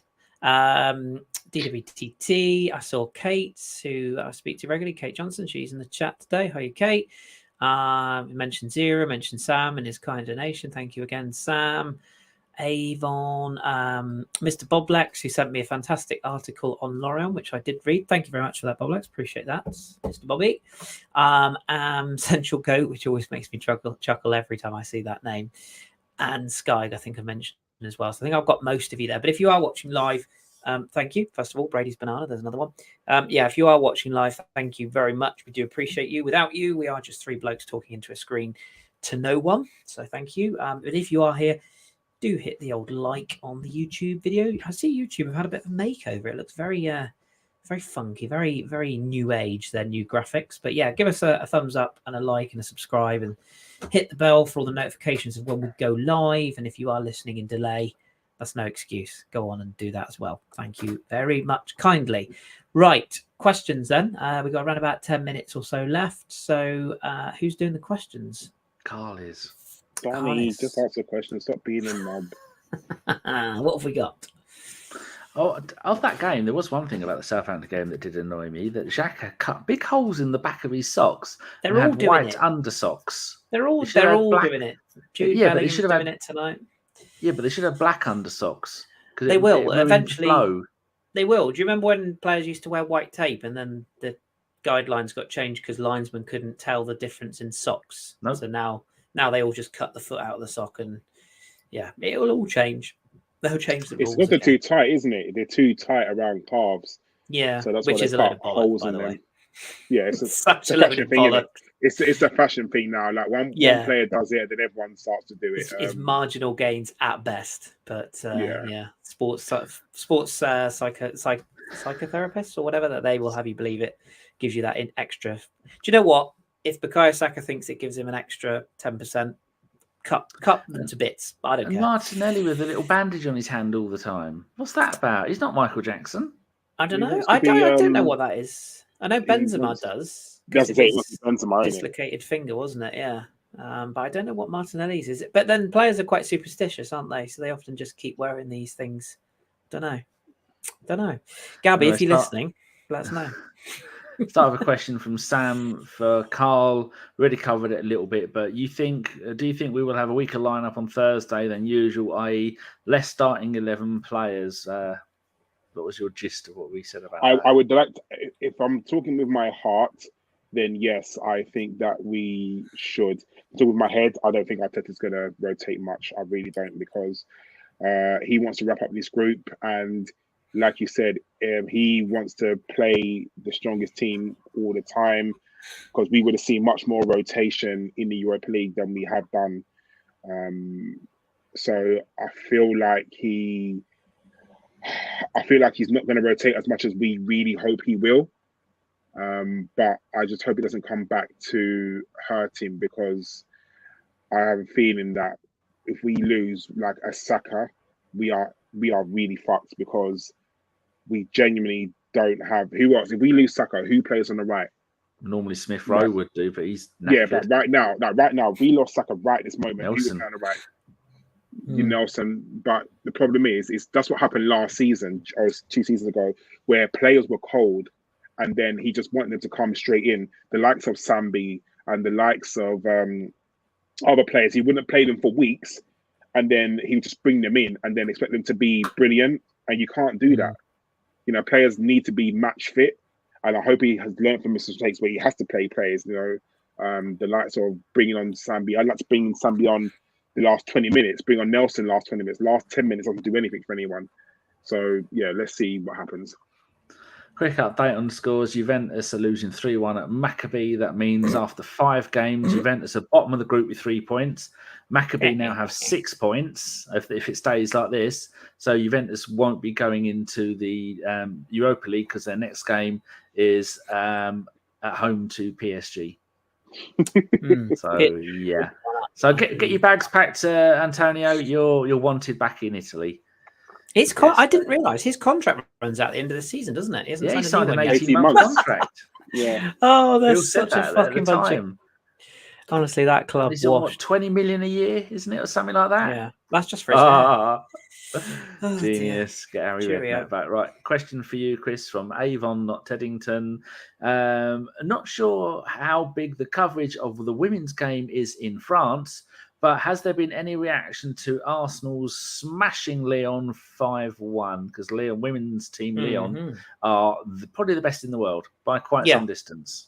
There was a huge reaction to it in France, because women's football is a really big deal, particularly in Lyon and Paris, particularly amongst teammates beating each other up allegedly. But it's a big deal. It's a big deal. I say Paris Saint-Germain and Lyon are two of the what I would call powerhouses of the Women's Champions League and Women's European football. Lyon, without Ada Hegerberg, I suppose you would say it's probably not their strongest, or there wasn't their strongest side. But they got battered, and the Arsenal women, I will completely hold my hands up. I'm not going to sugarcoat it. I don't watch the Arsenal women's team. I don't watch women's football, full stop. Just personal preference. It doesn't make me a bigot or a sexist or whatever. It's just cancel, Kris. Cancel, get rid of me, sack me. But yeah, it's just not my cup of tea. But no, you cannot underestimate how big a result that is on the sort of the global scale of things in the women's game. And yeah, to answer everyone's question, in France it was a big deal, a really big deal. They took that as a bit of a wake-up call, and I think from what I can gather, Phil on our podcast talked about it a bit today. I think Lyon are in that sort of dangerous T-word transition phase where they're starting to look at their squad and rebuilding again. But yeah, I mean, it's fair play to the girls. They went over there, they smashed them. Like, it's got the coverage it deserved, which was the most. Yes, it's an amazing result. Question for you, Karl from Benfica Kate. are 4-1 up now. Sorry. Good Lord. No, you feel free to pop in with those because we'll have a good laugh. Aren't they? Yeah. And PSG are also smashing it 4-1. Kate asks you, Karl, not sure if you've discussed this already, but are you concerned about Jesus's goals slowing down, not scored in 5 Premier League games in a row now? We said we're not really that concerned. Sorry. He's gonna carry on and get goals. Sorry, he's getting a drink. Sorry. Oh dear. While Chris is dying. While he's dying, Chris. Can I mention it? Can I mention a quick comment in the chat just to buy Karl some time? Go on. Zero said off topic, but Karl's living room is fire. I agree. It's a fabulous backdrop there, isn't it? I do dig the wallpaper. This is my spare bedroom. Oh, there you go. I'm in a spare bedroom. Yeah, Karl lives in a mansion. It's that London Underground money again. Sorry, back now. I don't think it's a problem. I think if he doesn't score, after the World Cup, then, we may start having that conversation. But do you know what it is? If we win games and he doesn't score, no one really matters. No one really talks about it because we're still winning games. If we start drawing and losing games and then Gabriel Jesus doesn't score, then people start talking and thinking, we got this strike, he's not scoring. Do you know what I mean? If we win 3-0 against Nottingham Forest and he doesn't score, no one talks about it because we've won the game. No one cares at all. So, and his contribution as well. Yeah, because he's an exciting player. And you're right, Chris. So, as long as we're winning games, of course, he's our star striker. You want him to score goals. Of course he does. But, if we won every game between now and the end of the season and Jesus didn't score another goal, I'm sure no one's going to mind. I'm sure no one's going to care at all. So, we just need to start burying our chances and putting teams to bed very, very early because, like you said, against Southampton, it was our undoing that we didn't put the game out of sight. Southampton, we let them get back into the game, sadly, and, we end up getting the draw. Okie dokie. Question for you, Chris, from Mr. Thunder Road, our resident troll killer. Are you still affiliated with the Barbican Pirates? Affiliated? You own them? I was going to say, by affiliated, you mean own them? Technically, yes, I do still own the branding and the rights to the club. No, we're not a club as it stands. COVID, unfortunately, and the local FA. And rising costs, etc., as is everything with the case. I just a new chapter in my life, Mr. Thunder Road. I just kind of haven't really got the commitment's the wrong word because I enjoyed my time, but it's a lot of stress. It's a lot of you do a lot for very little reward. Let's put it that way.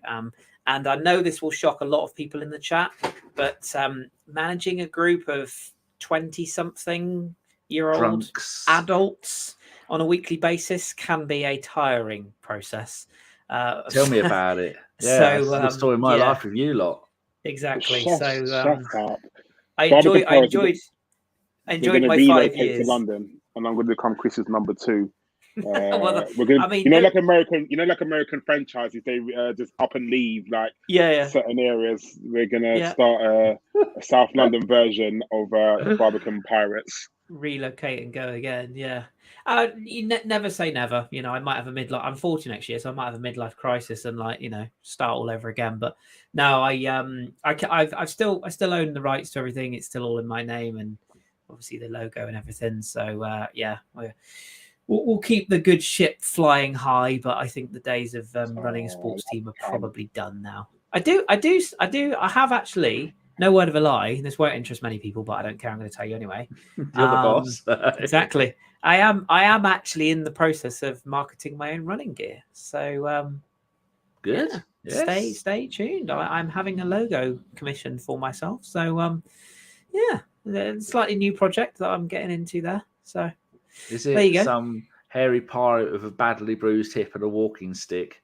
No, but it actually does have an Arsenal theme, or I'm having an Arsenal theme worked into it. You know the little you might see on the back of my jacket there, like the little, what were they called on the old crest?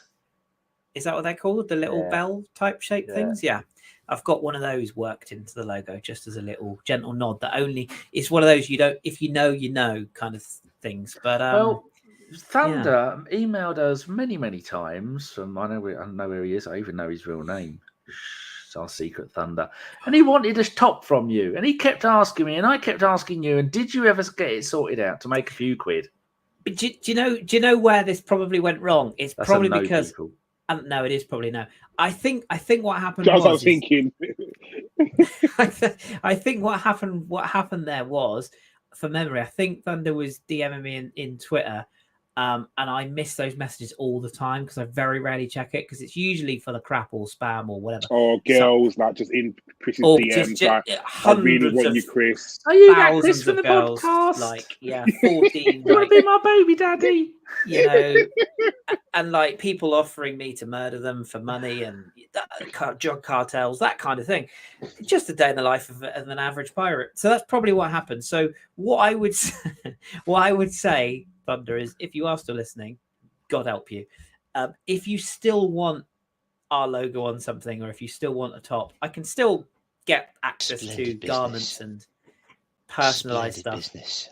Just drop me a tweet, and then I will get your number, and we'll talk. Ignore you.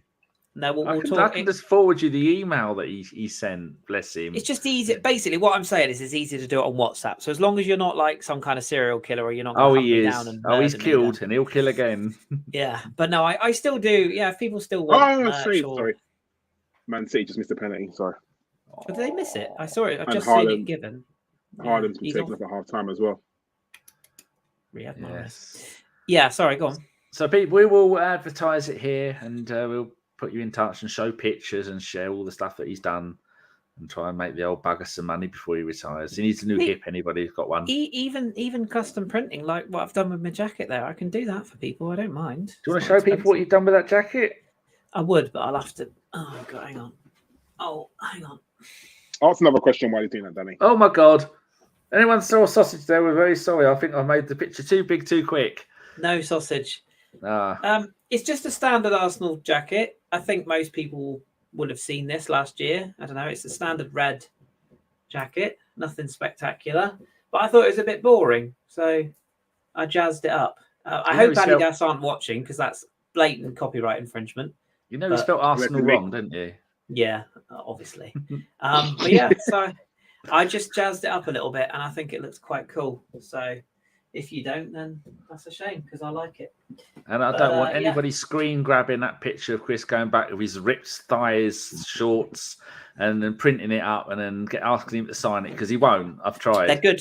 They're good thighs, although they are bruised to bugger it, man. They're good running legs.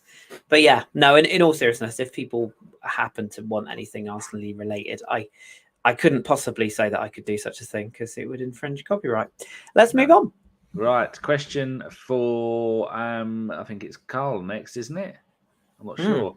Avon says, anyone else concerned with Zinchenko's patchy availability?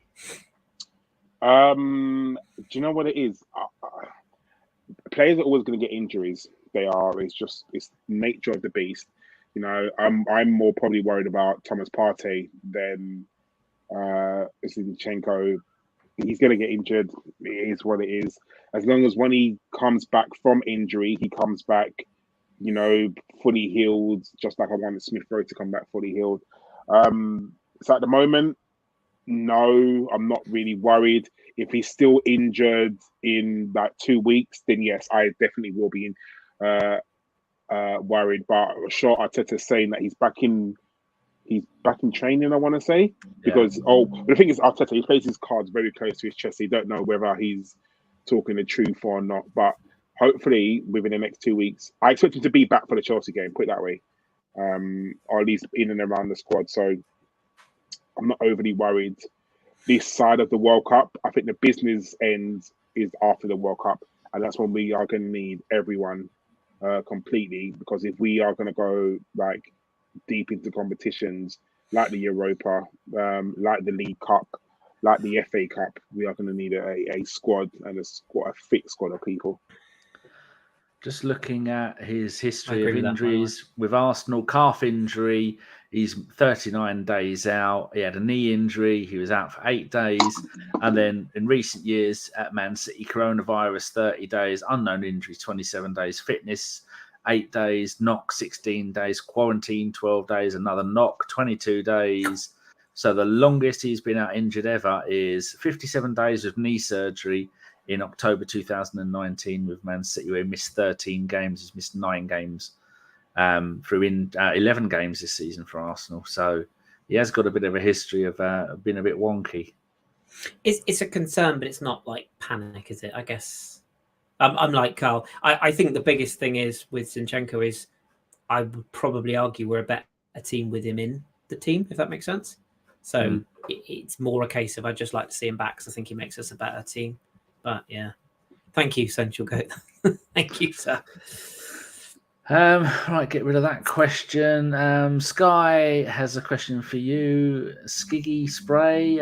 We are top of the league, but our main goal this season is still to get the Champions League and of course, in front of Spurs. I've got a little graphic to bring up for you, Kris. I don't know if you knew this.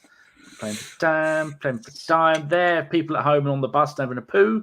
Arsenal are top of the Premier League. Arsenal are top of the Women's Super League. Arsenal are top of the Under-21 League. Arsenal are top of the Europa League. And also someone told me after, Arsenal ladies are top of their European group too. So 5 groups, top of all 5. That's never happened before. And hopefully they'll all stay there for the rest of time.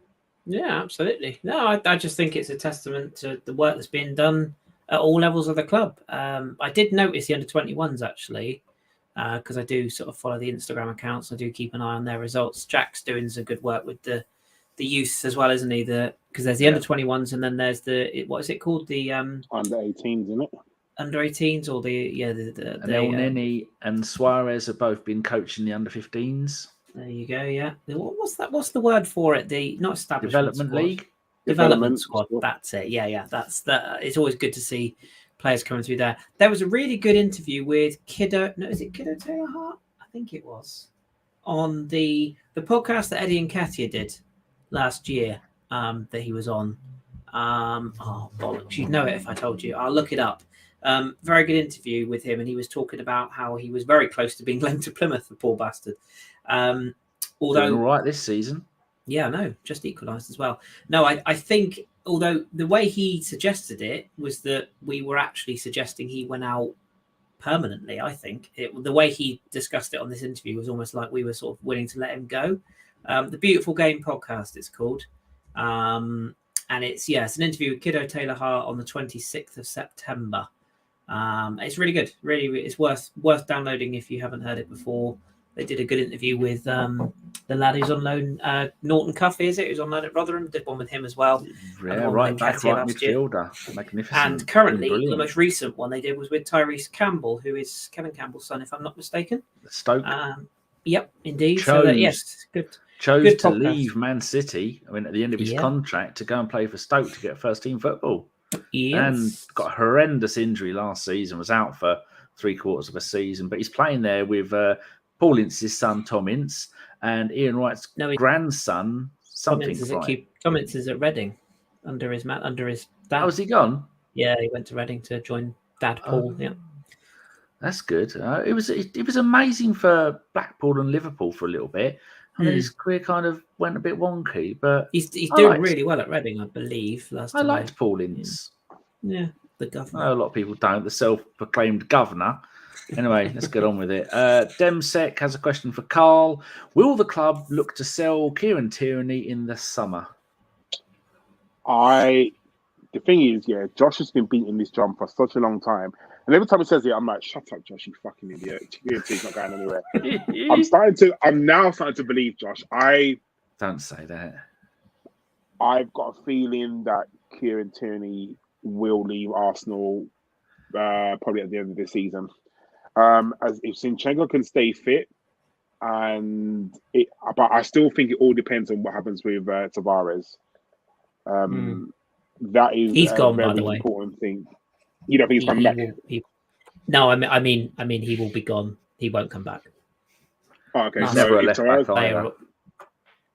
Marseille are already Guendouziing the idea of keeping him, and I think that we'll probably agree that in January. So I don't think he'll be coming back. the key thing is to that But you deal, there was no didn't hear that from me. sell-on. There was no sell-on clause, was there? There was no No. agreed price.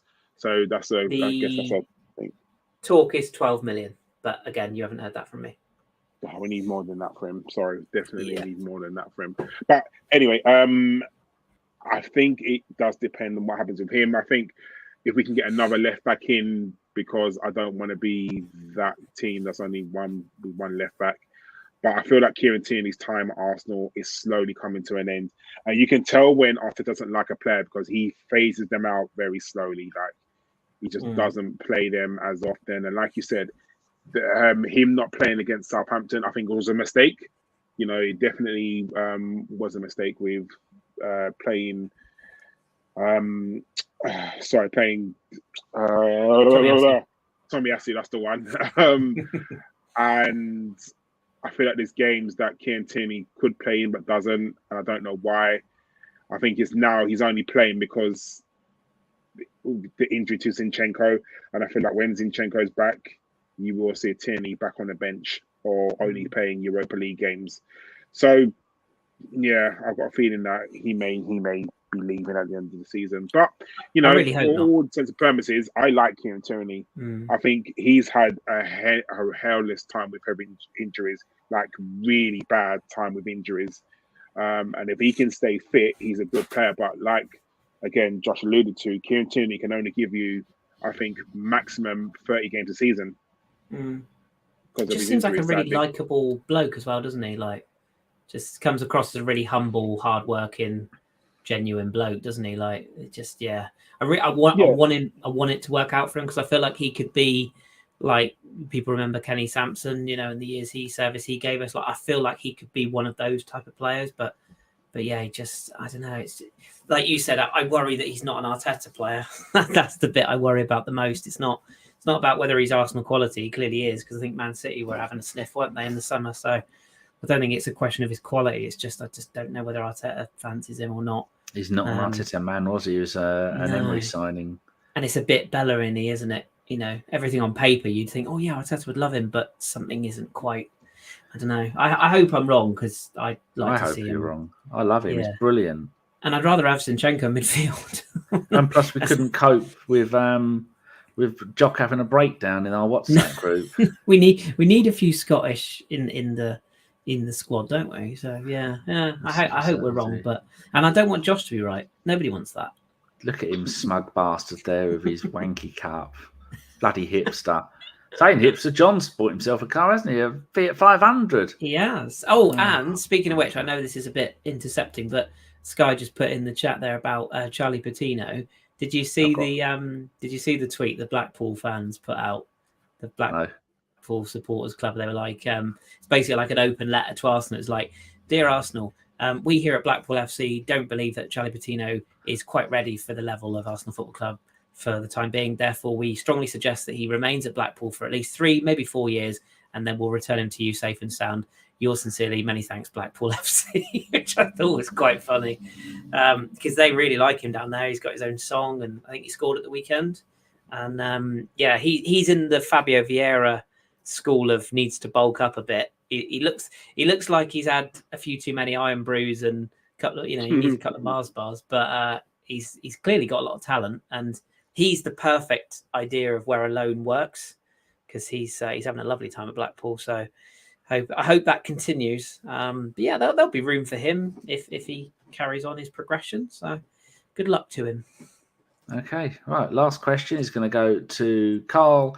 What DM would you like to sign this January? Jeez. Before he signed his contract, I would have said Douglas Luiz. I think that was a player that should have been at Arsenal. I don't quite know why he signed the contract of Aston Villa. Like, I really don't. Unless they offered him, I've got a feeling they offered him stupid amounts of money. Protect to make sure they get a decent transfer value and he doesn't leave. So he'll get. I thought he would have wanted to leave, but yeah, I'm sure there must be a clause in there somewhere, because he could have gone to Arsenal. He blatantly could have come to Arsenal in January, but they must have given him some astronomical wages. I'd be interested to know what he's on at Aston Villa. What DM would I like to sign? I don't know. I really don't know. I don't know names. At the moment, I think anyone playing well at the moment is false because everyone is trying to play well to get into their World Cup squad. People, as you know, like before the World Cup, people play out of their skin, get into the World Cup, and then their form will suddenly drop off. So I don't know. I know that we definitely need a midfielder. We have to sign a midfielder because I am really worried about Thomas Partey's fitness record. You just know that we are one Thomas Partey injury away from losing 3 games in the bounce, sadly. I would like I don't know, I just want a player that can come in, no frills, cleans up, like Idrissa Gueye before he went to Everton. I've got the perfect man for you if you want one. Who is that? Well, this is going to surprise you. Eh? Frankie Cock? No. This is going to surprise you, but he plays in France. I know that will surprise a lot of people. Youssouf Fofana at Monaco. 23, French international, French under-21 international. Kind of N'Golo Kante light, if you will. Gets about the pitch, mobile, loves to tackle, has a decent passing range on him. Has been brilliant this season in the partnership with what's his name? I get confused between the two. There's Fofana and Kamara. Fofana and Kamara. That's it. Yeah, Fofana and Kamara. Yeah, they signed Kamara from what's the RB? Not Salzburg. I think it was one of the Red Bull clubs. I think it's Salzburg. Yeah, Salzburg. Those two in midfield have been brilliant for Monaco. But yeah, he's a quality little player. But does he come in knowing that he's not going to be number one because he's always going to be behind Thomas Partey, or do you think Thomas Partey? Yeah. Oh, you've gone quiet there, Karl. What's happened to Karl? He's gone quiet. Audio's gone wonky. He's not muted. Oh, he's back. He's back. Oh, there you go. Possibly we lost. Going soon because of his injury record. Okay. Yeah, but Fofana would be. Yeah, I think he would be an excellent little pickup. Personally, we'll see how his career goes, but yeah, we'll see how we get on. Oh look, we've got a Millwall fan. Do Millwall have fans? Have they still got? Oh yeah. Last time when were they last relevant? Was it the 80s? I think it was when were they ever relevant? Teddy Sheringham was there. Who? No, Teddy Sheringham. That's it. Some shite, and the promising manager called George Graham. As soon as he got out there, managed to do stuff. So yeah, shit. Still, he got his 2 minutes of fame. Bless him. Anyway, yeah. So I think is that all the questions? We've had some more pop up, but we got to go like Dempsey says, will we see Nzonzi back in the Premier League? And Noza says, will we see Frankie Cock at Villa? Oh, I'd love that. I'd love to see some Cock in Villa. That would be lovely. And Avon says, do we extend Partey? He's got 2 years left in the summer. That's you know what? That's a question for when the World Cup's on and we're struggling for content, because that's one we could definitely discuss the pros and cons of. Because don't forget, people, we are there is a little rumor, that we might do some World Cup specials during the World Cup that are nothing to do with Arsenal, but you've heard it here first. So maybe on this platform, but not as ABW. Who knows? We'll just tease that there. Just let that dangle. Anyway, I think that will do us then, Danny, will it? Anything else you want to plug, or we got a preview show on Thursday? Thursday? They're going to do it Wednesday, I think, rather than Thursday, because then we're putting out a show almost every day, which is nice. So There Cool. you go. Just do a little bit of housework there. Lovely. Yes. So I don't know who I'm going to get on for it. Thursday we'll be doing the show straight after the game, and other than that, I don't think we really got much else planned. I think we're playing on Forest on Saturday. I bet it's a bloody stupid It's a 2 o'clock 2 o'clock. kickoff. Yeah, Oh my it's 2 god, they're o'clock trying Sunday. to kill me. So Yeah. the preview show for that will be on Saturday. Why can't we have a 5:30 kickoff on a Sunday so I don't have to watch it in bed and I can take notes?